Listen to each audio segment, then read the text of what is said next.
C'est la terre de mes ancêtres et je ne vais pas la quitter pour rien au monde.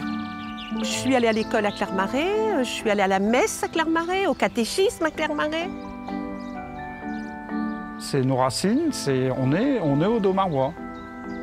Je suis vraiment attaché à tout, je dirais, à l'histoire locale, à mes anecdotes de jeunesse, aux heures de jeu qu'on a pu avoir dans ces marais. On parlait souvent de la Côte d'Opale, des mines, mais il y avait un petit coin de paradis, il y a encore 10 ans, le pays de Saint-Omer, qui était souvent oublié. Quand tu arrives ici, eh ben, tu te sembles, comment on dit ça Dans le paradis. Dans le paradis, oui. Ouais. Dans n'importe quelle ville, dans n'importe quel pays, ma mère elle disait déjà, c'est des routes et des maisons partout pareil. Mais la rivière, non, vous partez, c'est un dépaysement. Vous allez partir au bout de notre jardin dans le bateau, c'est un autre monde.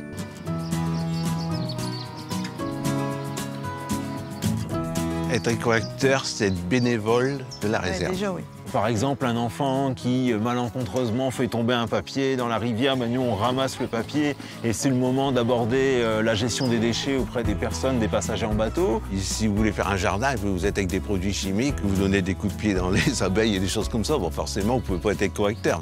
On va pas y arriver. Il faut avoir cette envie de se rapprocher de la nature. Chaque être vivant a son rôle. Si on n'a pas de limaces, on ne déplace pas le champignon mycorhize qui permet de nourrir les plantes. Donc la limace a un sens. Il ne faut pas en avoir trop. Mais si je laisse tout le monde vivre, j'ai des mésanges. Donc je mets un petit habitat à mésanges. Une mésange va manger 3 fois son poids tous les jours. Et quand elle a ses oisillons, 5 fois son poids. Entendre la grenouille chanter, voir les libellules, le triton, le martin pêcheur qui vient chasser à la maison, en termes d'émotion, c'est très riche. Le bonheur, c'est quand tout d'un coup, on a des hérons qui reviennent. Réserve de biosphère, c'est pas donné à tous les territoires d'avoir cette chance d'être labellisé. Et la fierté, c'est de pouvoir l'expliquer aux habitants du territoire, l'expliquer qu'ils sont dans un territoire d'exception. Accueillir les touristes, expliquer comment aimer, respecter et garder tout notre environnement ici. La richesse qui compose ce marais, c'est qu'on est plein d'acteurs et qu'au final, on se rend compte que notre but, c'est le même, c'est entretenir le territoire. On dit quelquefois on fait un corridor écologique, mais nous on fait en même temps un corridor culturel. Tout le monde peut devenir éco-acteur parce qu'on remplit une charte et du coup on s'engage, donc on fixe aussi nos objectifs et on les revoit régulièrement. Donc on peut très bien commencer, on va dire, avec des petits objectifs et puis grandir au fur et à mesure. Et avec ça, on fait encore plus. Et on fait un plus grand effort pour être encore un meilleur éco-acteur. Je sens qu'il y a une belle énergie avec des acteurs du territoire qui ne travaillent pas forcément que dans le marais, parce que le marais, c'est une partie de la réserve de biosphère. On a des territoires qui ne sont pas dans le marais. Et on a un ensemble d'acteurs avec qui j'ai envie de travailler, j'ai envie de partager, sous différents angles, au travers de l'art, la culture, l'éducation à la nature. Tous les autres éco-acteurs, on se comprend bien. On aime bien d'être ensemble et d'en discuter ou de donner des idées l'un à l'autre. C'est pas vraiment un travail.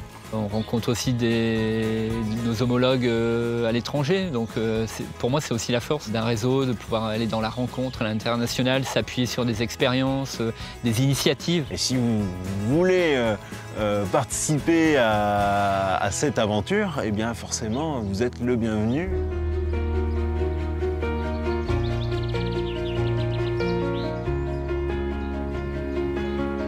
Pour changer le monde, on ne va pas dire il faut détruire l'économie, parce que ça n'arrivera jamais, je pense. De tout temps, on a eu du commerce.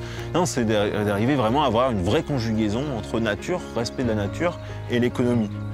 C'est une toute petite chose quand tu le vois globalement, mais quand même, toutes les petites pièces, toutes les petites choses, c'est là que ça commence, à mon avis. Justement, l'erreur, ce serait peut-être de baisser les bras en se disant « il est trop tard, on ne peut plus rien faire ». Là, l'idée, c'est de tous se mobiliser, tous faire à son échelle. Et ensemble, je suis persuadée que si on est des milliers à le faire, on arrivera à faire avancer les choses. Tout le monde ne rejoint pas forcément le réseau, mais tout le monde peut adopter les bonnes pratiques des éco-acteurs. Et quand tout le monde fait ces petites choses, on a quand même un grand truc. On a tous sa petite graine, sa petite pierre à apporter à l'édifice, quoi. Le plus on participe, plus on se retrouve avec la nature, avec la vraie vie.